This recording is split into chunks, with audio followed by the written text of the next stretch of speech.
Hello all welcome back to victory exams academy.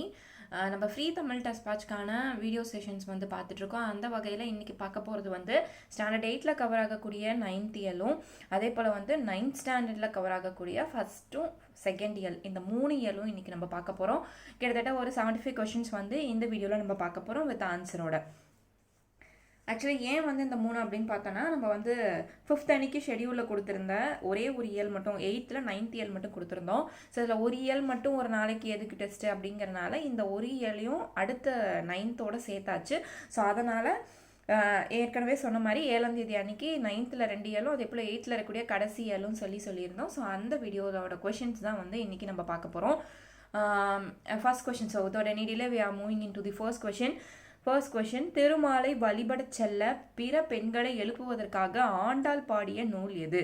So Thirumanthiram, Thiruppavai, திருமாலை, அதே போல் வந்து திருவாசகம் அப்படிங்கிற ஆப்ஷன்ஸ் வந்து கொடுத்துருந்தோம். ஸோ இது வந்து திருப்பாவை, ஆண்டாள் தான் திருப்பாவைன்னு சொல்லுவோம். ஸோ அந்த திருப்பாவை தான் வந்து ஆண்டாள் வந்து மற்ற பெண்களை எழுப்பி திருமாலை வழிபட சொல்லி சொல்லுவாங்க. ஸோ அந்த இதை வந்து சொல்லக்கூடிய நூல் வந்து Thiruppavai. So answer C is right answer. அடுத்த கொஸ்டின் நம்பர் செகண்ட், அறிவு அருள் ஆசை அச்சம் என தொடங்கும் பாடல். ஸோ எந்த பாடல் வந்து அறிவு அருள் ஆசை அச்சம் அப்படிங்கிற பாடல் வந்து தொடங்குது?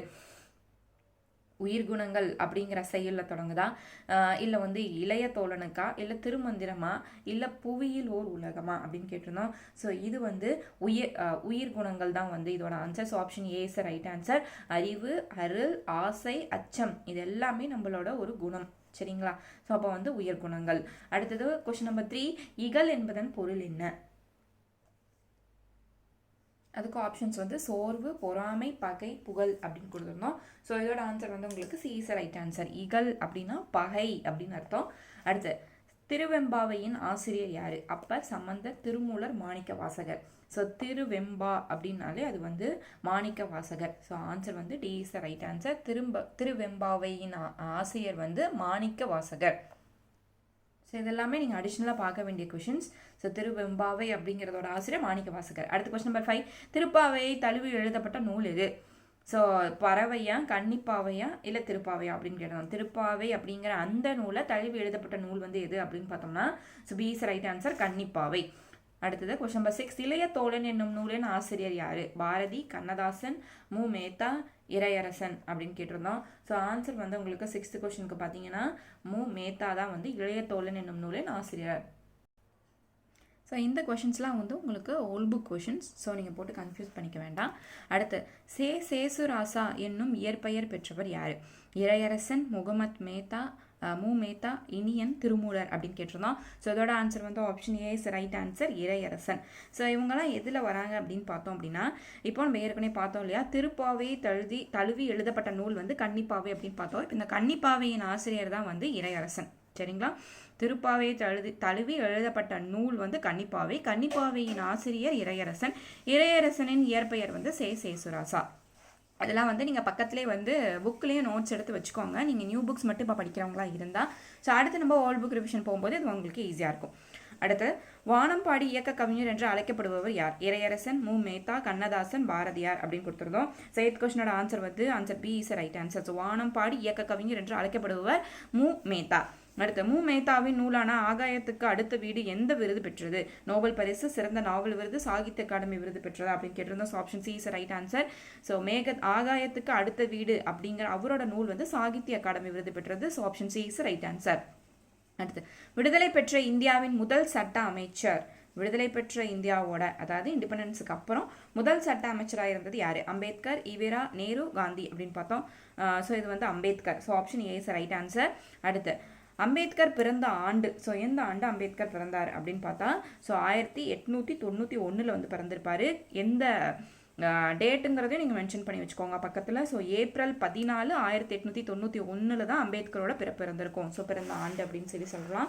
அடுத்தது கொஸ்டின் நம்பர் 12, அம்பேத்கர் எந்த ஆய்விற்காக முதுகலை பட்டம் பெற்றார்? ஸோ அரசியல் வணிகம், வணிக சந்தை, உள்நாட்டு வணிகம், இந்திய வணிகம் அப்படின்னு ஆப்ஷன் கொடுத்துருந்தோம். ஸோ ஆப்ஷன் வந்து டி இஸ் ரைட் ஆன்சர், இந்திய வணிகம். அதுக்கான முதுகலை பட்டம் தான் வந்து அம்பேத்கர் வந்து வாங்கியிருந்திருப்பாரு. அடுத்து 13வது கொஸ்டின், அம்பேத்கர் இந்தியாவின் தேசிய பங்கு வீதம் என்னும் ஆய்விற்கான முனைவர் பட்டம் எந்த பல்கலைக்கழகம் விளங்கியது? அப்போது அவருக்கு ஒரு பல்கலைக்கழகம் வந்து முனைவர் பட்டம் வந்து வழங்கியிருக்கு. எந்த ஆய்வில் அவருக்கு முனைவர் பட்டம் வழங்கியிருக்கு அப்படின்னா இதுவுமே உங்களுக்கு கொஷனில் கேட்கக்கூடிய ஒரு வாய்ப்பு இருக்குது. ஸோ இந்தியாவின் தேசிய பங்கு வீதம் அப்படிங்கிற தலைப்பில் தான் வந்து அவர் வந்து பிஹெச்டி பண்ணியிருந்திருக்காரு.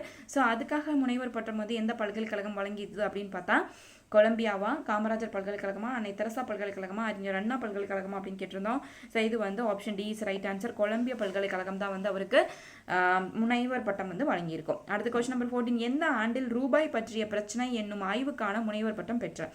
அப்போது ரூபாய் நோட்டை பற்றி ஆய்வு செஞ்சு அதுக்கான முனைவர் பட்டம் வந்து எந்த ஆண்டில் வந்து பெற்றிருக்காரு அப்படின்னு பார்த்தோம்னா ஸோ 1923 வந்து ரூபாய் நோட்டு பிரச்சனைக்கான ஆய்வில் அவருக்கு முனைவர் பட்டம் கிடைச்சிருக்கு. 1923 ஆண்டு. Option C is right answer. அடுத்த கொஸ்டின் நம்பர் 15, ஒதுக்கப்பட்டோர் நல்வாழ்வு பேரவை அமைப்பு நிறுவிய ஆண்டு.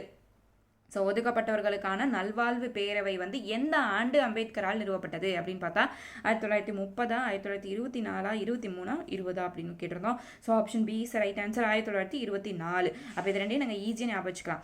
நல்வாழ்வு பேரவை, ஒதுக்கப்பட்டவருக்கான நல்வாழ்வு பேரவை வந்து 1924 வந்து அமைக்கப்பட்டது. அதுக்கு முன்னாடி ஆண்டு தான் வந்து அந்த ரூபாய்க்கான முனைவர் பட்டம் வந்து அவர் கிடைச்சிருக்கும் 1923. இது ரெண்டும் ஈஸியாக கனெக்ட் பண்ணி பார்த்துக்கலாம். அடுத்து கொஸ்டின் நம்பர் 16, பொது வாழ்க்கையில் தனித்தகுதி என்பது எந்த ஒப்பந்தத்தில் கூறப்பட்டது? அப்போது இது வந்து ஒரு ஒப்பந்தத்தில் வந்து சொல்லப்பட்டது.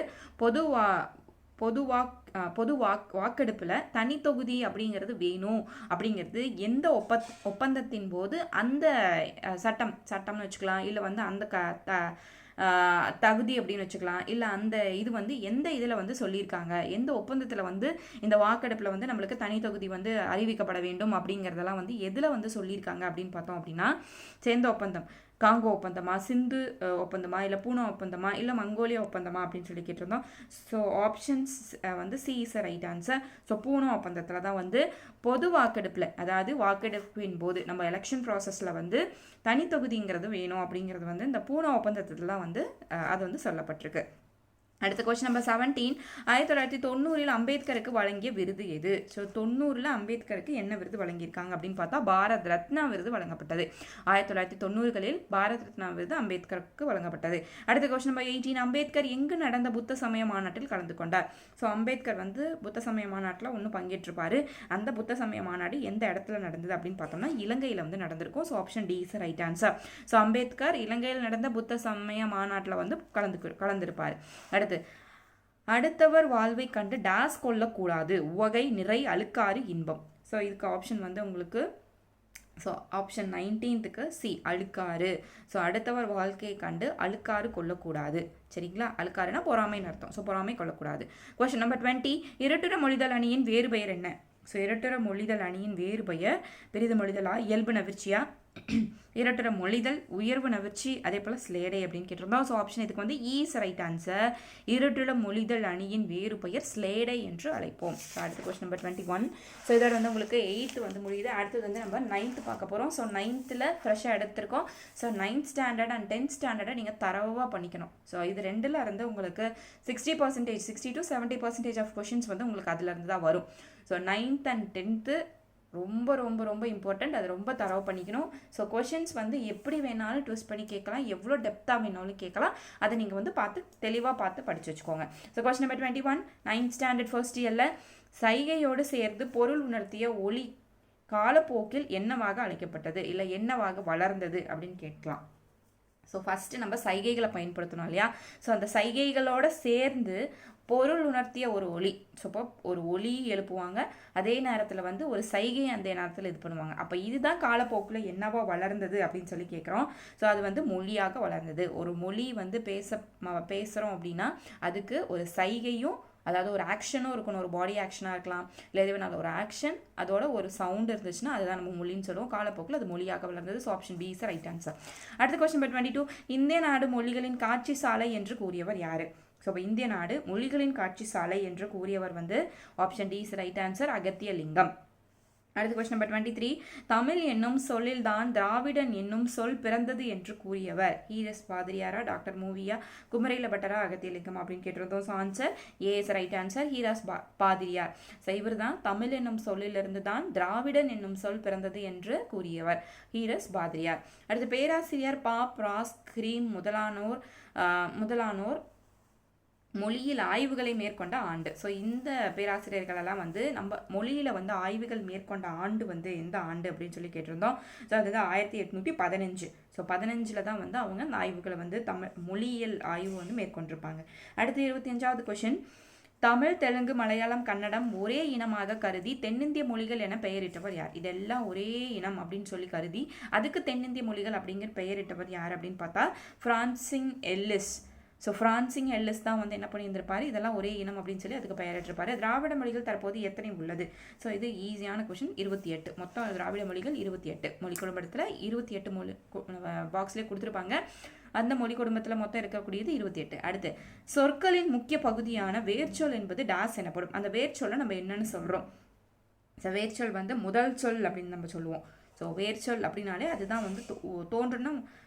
வேர்ச்சொல் அப்படிங்கிறது வந்து முதல் சொல்லுன்னு சொல்லுவோமா, பண்டைய சொல்லுன்னு சொல்லுவோமா, சீர் சொல் அப்படின்னு சொல்லுவோமா, இல்லை அடிச்சொல் அப்படின்னு சொல்லுவோமா அப்படின்னு கேட்டிருந்தோம். ஸோ 27 வந்து டி இஸ் ரைட் ஆன்சர். அப்போது சொற்களின் முக்கிய பகுதியான வேர்ச்சொல். வேர்ச்சொல்லுங்கிறது நம்ம எதை சொல்லுவோம்? அந்த வேர்ல இருந்து தான் பல சொற்கள் வந்து பிறப்பெடுத்து வந்திருக்கும். ஒரே சொல்ல வச்சு பல வார்த்தைகள் வந்து உருவாக்கப்பட்டிருக்கும். ஸோ அப்போ அதுதான் வந்து அது என்ன சொல் அப்படின்னு கேட்டோம்னா அடிச்சொல். அதை தான் பேஸாக வச்சுட்டு மற்ற சொற்கள் உருவாகி வந்திருக்கும். அதனால் அது நம்ம அடிச்சொல்னு சொல்கிறோம். So option D is right answer. அடுத்து பிராகிய மொழி எந்த திராவிட மொழி குடும்பத்தை சேர்ந்தது? இது வந்து உங்களுக்கு ஒரு பாக்ஸில் 9th வந்து கொடுத்துருப்பாங்க. தென் திராவிட மொழியா, வட திராவிட மொழிகள், நடு திராவிட மொழிகள், மத்திய திராவிட மொழிகள் அப்படின்னு சொல்லி நம்மளுக்கு பாக்ஸில் லிஸ்ட் கொடுத்துருப்பாங்க. ஸோ அதுக்கான இதில் இருந்தால் ஒரு கொஸ்டின் கேட்டிருக்கோம். ஸோ அதை வந்து நீங்கள் கண்டிப்பாக பார்த்து தான் ஆகணும். ஸோ அது டஃப்பாக இருக்குது, பார்க்க முடியல அப்படின்லாம் சொல்லக்கூடாது. ஸோ இது வந்து எந்த திராவிட மொழியிலேருந்து இடம்பெற்று வந்திருக்கு அப்படின்னு பார்த்தோன்னா 28வது கொஸ்டின் வந்து சி, நடு திராவிட மொழி குடும்பத்தில் இருந்தால் அந்த பிராகி அப்படிங்கிறது வந்திருக்கும். So option C is right answer. அடுத்து 29th கொஸ்டின். தமிழோவியம் நூலின் ஆசிரியர் வந்து யாரு? ஈரோடு தமிழப்பன். அதுலேயே தமிழோவியம் தமிழப்பன். அடுத்து உலக தாய்மொழி நாள் அதை தினம் வந்து எப்போ நம்ம கொண்டாடுறோம் அப்படின்னு பார்த்தோன்னா February 21 தான் வந்து நம்ம கொண்டாடுறோம். ஸோ இந்த கொஷினோடய நீங்கள் வந்து பக்கத்தில் இன்னொரு அடிஷ்னல் கொஷின்ஸும் நீங்கள் ஆட் பண்ணிக்கோங்க. இது வந்து உலக தாய்மொழி நாள் February 21 சொல்லி சொன்னோம் இல்லையா? அப்போது தமிழை ஆட்சி மொழியாக கொண்டு இயங்கக்கூடிய நாடுகள் எது? அந்த நாடுகளில் ஆட்சி மொழி வந்து தமிழ் தான். இப்போ நம்மளோட ஆட்சி மொழி அப்படின்னா நம்ம இங்கிலீஷை சொல்லலாம், அப்புறம் ஹிந்தியை சொல்லலாம், இதை ரெண்டும் சொல்லலாம். ஆனால் தமிழ் வந்து நம்மளுக்கு ஆட்சி மொழி கிடையாது. ஸோ அப்போது தமிழை ஆட்சி மொழியாக கொண்டு இயங்கக்கூடிய நாடுகள் என்னென்ன அப்படின்னு பார்த்தா இலங்கையும் சிங்கப்பூர். இந்த 2 நாடும், இலங்கை மற்றும் சிங்கப்பூர், தமிழை ஆட்சி மொழியாக கொண்டு இயங்கும் நாடுகள். இது பக்கத்தில் இங்கே நோட் பண்ணிக்கோங்க. அடுத்த கொஸ்டின் நம்பர் 31. திராவிட மொழிகளின் ஒப்பிலக்கணம் என்னும் நூலின் ஆசிரியர், அதாவது comparative grammar of Dravidian language அப்படிங்கிற நூலில் ஆசிரியர் வந்து யார் அப்படின்னு பார்த்தோன்னா ஸோ ஆப்ஷன்ஸ் வந்து டாக்டர் மூவி, ஹீரிஸ் பாதிரியார், கால்டுவெல், அகத்தியலிங்கம் கொடுத்துருந்தோம். ஸோ இந்த comparative grammar of Dravidian language அப்படிங்கிற அந்த நூலினோட ஆசிரியர் Caldwell. So option C is right answer. அடுத்து 32வது கொஸ்டின். 2004 சாகித்ய அகாடமி விருது என்னும் பெயரில் ஈரோடு தமிழப்பனுக்கு வழங்கப்பட்ட எந்த நூலுக்காக சாகித்ய அகாடமி விருது வழங்கப்பட்டது? யாருக்கு? ஈரோடு தமிழப்பனுக்கு. ஸோ எந்த நூலுக்கான சாகித்ய அகாடமி விருது வழங்கப்பட்டிருக்கு? ஸோ அவரோட நூலில் எந்த நூலுக்கு சாகித்ய அகாடமி விருது 2004 வழங்கப்பட்டது? அதுதான் வந்து கேள்வி. ஸோ 32வது கொஸ்டினுக்கு வந்து option D is right answer. வணக்கம் வள்ளுவ அப்படிங்கிற அந்த விருது தான் வந்து வழங்கப்பட்டிருக்கும். சாரி, இது வந்து நூல் கிடையாது. ஸோ விருதின் பெயர் 2004 சாகித்ய அகாதமி விருது என்ன பெயரில் ஈரோடு தமிழப்பனுக்கு வழங்கப்பட்டது? ஸோ அப்போ அந்த விருதுக்கு ஒரு பெயரை வச்சு வழங்கியிருக்காங்க. அது வந்து வணக்கம் வள்ளுவ அப்படிங்கிற அந்த விருதோட பெயர் அது. ஸோ அப்போது அந்த தலைப்பில் அவருக்கு அந்த சாகித்ய அகாடமி விருது வந்து வழங்கியிருக்காங்க. ஸோ வணக்கம் வள்ளுவ எந்த வருஷம் வழங்கியிருக்காங்க? 2004 அந்த சாகித்ய அகாடமி விருது வழங்கியிருக்காங்க. இந்த பெயரில் வழங்கியிருக்காங்க. அடுத்து தூது எந்த நூல்களில் ஒன்று? 8 தொகை, 14 கீழ்கணக்கு, 96 சிற்றிலக்கியங்கள், 10 பாட்டு. ஸோ அது வந்து answer D is right answer. So 10 பாட்டு நூல்களில் தான் வந்து தூது வந்து ஒரு இலக்கியமாக இருக்கும். அடுத்து 34வது கொஸ்டின். தமிழ் விடு தூதின் பாட்டுடை தலைவன் யார்? கன்னிகள், சொக்கநாதர், முருகன். நம்மளுக்கு இது டைரெக்டாகவே தெரியும். ஸோ சொக்கநாதர் தான் வந்து இதோட பாட்டுடை தலைவன். அந்த தூதை வந்து பாடினது கன்னிகள். ஸோ அதில் பாட்டுடை தலைவனாக யாரை கொண்டு பாடியிருப்பாங்க? சொக்கநாதரை கொண்டு பாடியிருப்பாங்க. அடுத்து தமிழ் விடு தூது எத்தனை கன்னிகளை உடையது? ஸோ 35வது கொஸ்டினுக்கான ஆன்சர் வந்து 268. So option A is right answer. அடுத்து 36th கொஸ்டின். தமிழ் விடு தூது என்னும் நூலை 1930 பதிப்பித்தவர் யார்? ஸோ 1930 தமிழோட தூதை பதிப்பித்தவர் யார்? சொக்கநாத புலவரா, இளங்குவனாரா, மதுரை சாத்தனாரா, ஊவேசாவா அப்படின்னு சொல்லி ஆப்ஷன்ஸ் கேட்டிருந்தோம். ஸோ 36வது கொஸ்டினுக்கு வந்து ஸோ ஊவேசாதான் வந்து பதிப்பிச்சிருப்பாரு. So option D is right answer. 37th question, தாமசம் என்பதன் பொருள் என்ன? தாமதம், கடவுள், பாடல், சோம்பல். ஸோ தாமசம் அப்படின்னாலே சோம்பல் அப்படிங்கிறது பொருள். So option D is right answer. அடுத்த கொஸ்டின் 38, தமிழோட தூது வாயிலாக கூறப்படும் குணங்கள் மொத்தம் எத்தனை? ஸோ மொத்தம் வந்து இதில் 3 குணங்கள் வந்து சொல்லியிருப்பாங்க. So option B is right answer. அது என்னென்ன அப்படின்னு பார்த்தோன்னா தத்துவம், மேன்மை, ராட்சசம் அப்படிங்கிற அந்த 3 குணத்தை பற்றி சொல்லியிருப்பாங்க. ஸோ 38க்கு வந்து option B is right answer 3. அடுத்து கொஸ்டின் நம்பர் 39, தூதுவில் கூறப்படும் வனப்பு மொத்தம் எத்தனை? ஸோ ஆப்ஷன் வந்து இதுக்கு டி இஸ் ரைட் ஆன்சர், மொத்தம் 8. அடுத்து தமிழோட தூது எந்த பாவால் பாடப்பட்டது? ஸோ எந்த பாலை வந்து இதை பாடியிருப்பாங்க அப்படின்னு பார்த்தோம்னா so option C is right answer, களி வெண்பால தான் வந்து இந்த தமிழோட தூது வந்து பாடப்பட்டிருக்கும். அடுத்த கொஸ்டின் நம்பர் 41, தமிழரோடு கடல் வழியாக தொடர்பு கொண்டிருந்தவர்கள் யார்? கிரேக்கர்களா, அரேபியர்களா, ஆங்கிலேயர்களா, சீனர்களா அப்படின்னு கேட்டிருந்தோம். ஸோ தமிழர்களோடு கடல் வழியாக தொடர்பு கொண்டிருந்தவர்கள் வந்து கிரேக்கர்கள் is right answer. So option is right answer. அடுத்து 42வது கொஸ்டின் நம்பர் எரித்ரேயன் ஆப் த பெரிபுலஸ் என்னும் நூலில் உள்ள தமிழ் சொல் எரித்திரை. இந்த எரித்ரேயன் அப்படிங்கிற இந்த நூலில் இருக்கக்கூடிய தமிழ் சொல் வந்து எரிதிரை. அப்போ இந்த எரிதிரை அப்படிங்கிறதுக்கான பொருள் என்ன அப்படிங்கிறத கேட்டிருந்தோம். எரிதிரை அப்படின்னா பெரிய புலம் அப்படின்னு அர்த்தம். கடல் சார்ந்த பெரிய புலம் அப்படிங்கிறத answer. So option C is right answer. அடுத்து கொஸ்டின் நம்பர் 43, எழுவாய் ஒரு வினையை செய்ய வந்தால் அது டாஸ் வினை என்பர். ஸோ எழுவாய், பயனிலை, தொடர்க்கை இதெல்லாம் நம்ம பார்த்துருப்போம். ஸோ இப்போ எழுவாய் வந்து ஒரு வினையை செய்ய வரும்போது அதை எந்த வினை நம்ம சொல்லுவோம்? தன்வினை, பிறவினை, பெயரடை அல்லது செய்வினை அப்படின்னு சொல்லுவோமா அப்படின்னு கேட்டிருந்தோம். So option B is right answer. So எழுவாய் ஒரு வினையை செய்ய வரும்போது அதை வந்து நம்ம எந்த வினைன்னு சொல்லுவோம்? பிறவினை அப்படின்னு சொல்லுவோம். அடுத்து 44வது கொஸ்டின், தமிழ் மொழியில் சொல் என்பதற்கு டாஸ் என பொருள். சொல் அப்படின்னா பதம்.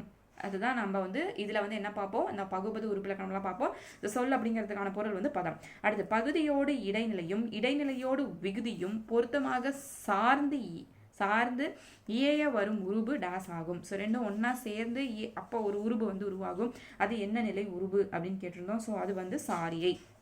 இது வந்து சாரியைக்கான டெஃபினிஷன். பகுதியோடு இடைநிலையும் இடைநிலையோடு விகுதியும் பொருத்தமாக சார்ந்து உருவாகும் உருவு வந்து நம்ம சாரியை அப்படின்னு சொல்லுவோம். அடுத்து இயல் 2, 9th இயல் 2வது இயல் பார்க்க போகிறோம். மாமலை போற்றுதும் என்று பாடியவர் திருவள்ளுவர், பாரதியார், இளங்கோவடிகள். ஸோ யார் பாடியிருப்பாங்க? So option C is right answer, Ilangovadigal. அடுத்து இந்திய நீர்ப்பாசனத்தின் தந்தை என்று அழைக்கப்படுபவர் யார் அப்படின்னு பார்த்தோம்னா ஸோ சர் ஆர்தர் கார்டன் தான் வந்து இந்திய நீர்ப்பாசனத்தின் தந்தை என்று அழைக்கப்படுகிறார். So option B is right answer. அடுத்து 48வது கொஸ்டின், பிள்ளைத்தமிழ் மொத்தம் எத்தனை பருவங்கள் உண்டு? பிள்ளைத்தமிழில் மொத்தம் எத்தனை பருவங்கள் இருக்கு? ஆப்ஷன் வந்து டி இஸ் ரைட் ஆன்சர், மொத்தம் 5 பருவங்கள். So option D is right answer. மொத்தம் வந்து இதில் 10 பருவங்கள் இருக்கும்.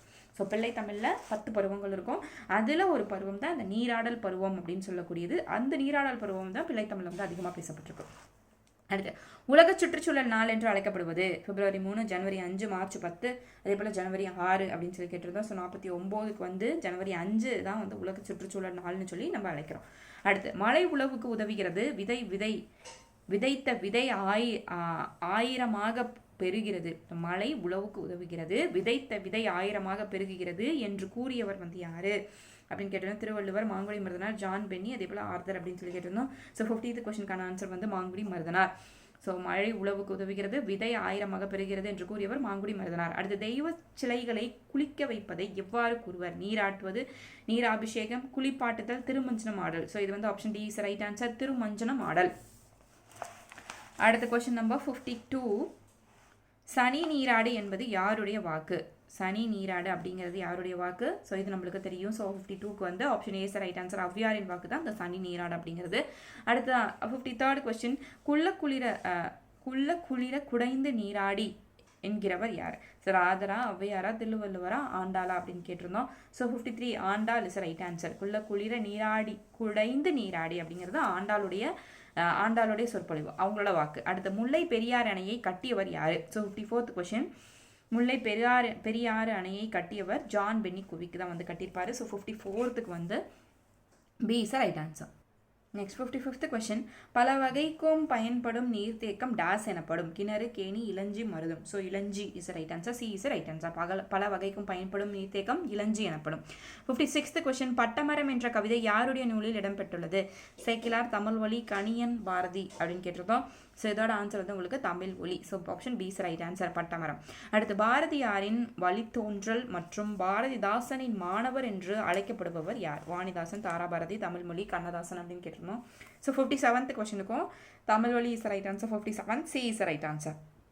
இவர் பாரதியாரின் வழித்தோன்றலாக இருந்திருப்பாரு, பாரதிதாசனின் மாணவனாக இருந்திருப்பாரு. அடுத்தது 58வது கொஸ்டின், சுந்தரர் திருத்தொண்ட தொகையில் நாயன்மார்கள் பற்றி எத்தனை பாடல்களை பாடியுள்ளார்?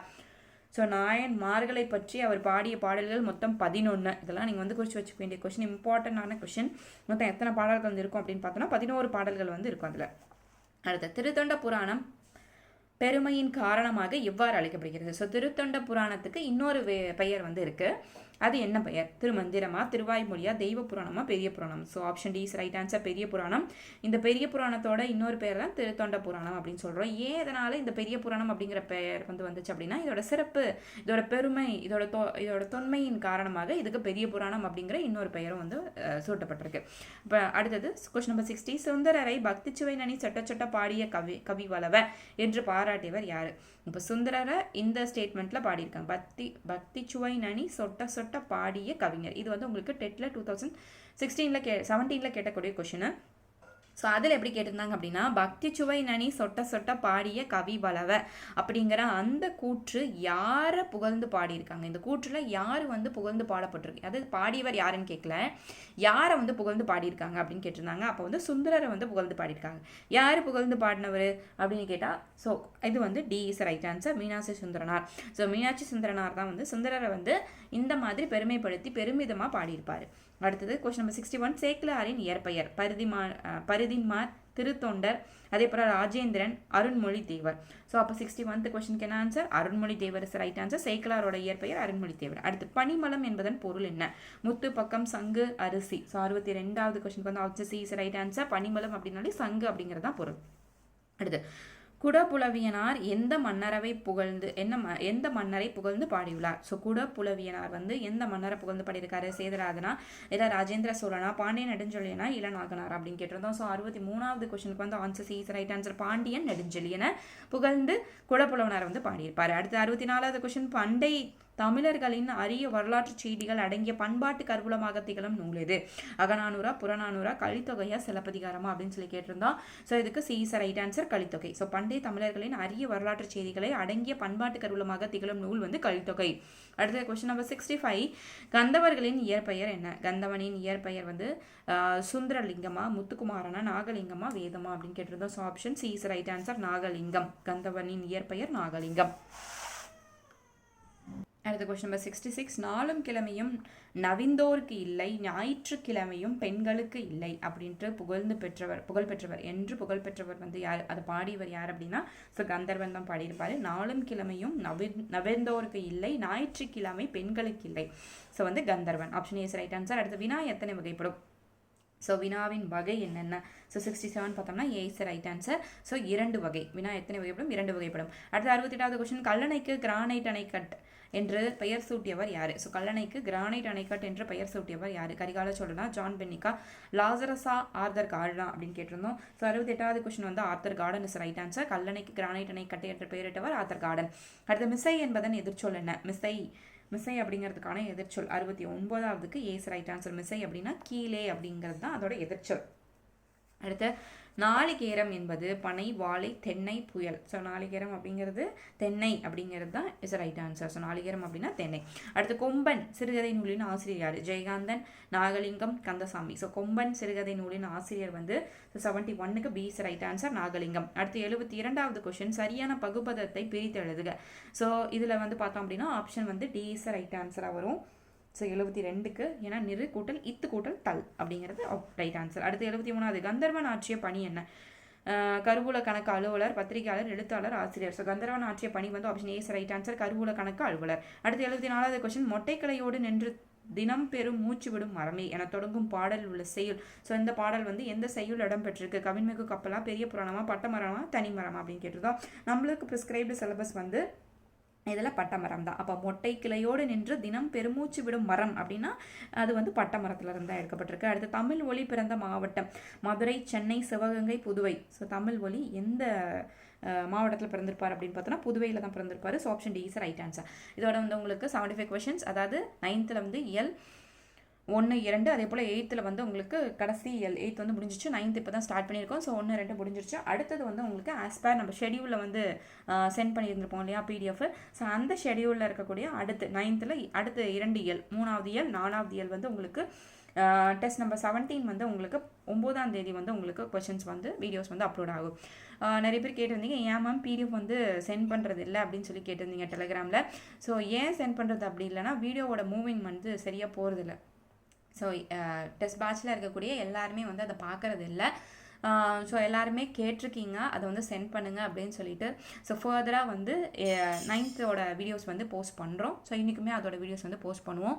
ஸோ ரெகுலராக நீங்கள் வந்து வீடியோஸ் வந்து பாருங்கள். உங்களுக்கு அந்த வீடியோஸோட நீங்கள் அந்த ஆடியோ கேட்டாலும் சரி, இல்லை வந்து நீங்கள் வந்து டெஸ்ட் பேட்சில் போயிட்டு அந்த டெஸ்ட்டை அட்டன் பண்ணி பார்த்தாலும் சரி, வீடியோஸ் வந்து நீங்கள் பார்த்து அந்த ரிவிஷன் பர்பஸ்க்கு நீங்கள் கேளுங்க. தொடர்ந்து திருப்பி அதே தான் நம்ம சொல்லிட்டு இருப்போம். ஸோ வீடியோ வந்து ரிவிஷன் பர்பஸ்க்கு நீங்கள் யூஸ் பண்ணிக்கோங்க, அதை யூட்டிலைஸ் பண்ணிக்கோங்க, ஃப்ரீ டெஸ்ட் பேட்சை பயன்படுத்திக்கோங்க அப்படின்னு சொல்லிட்டு.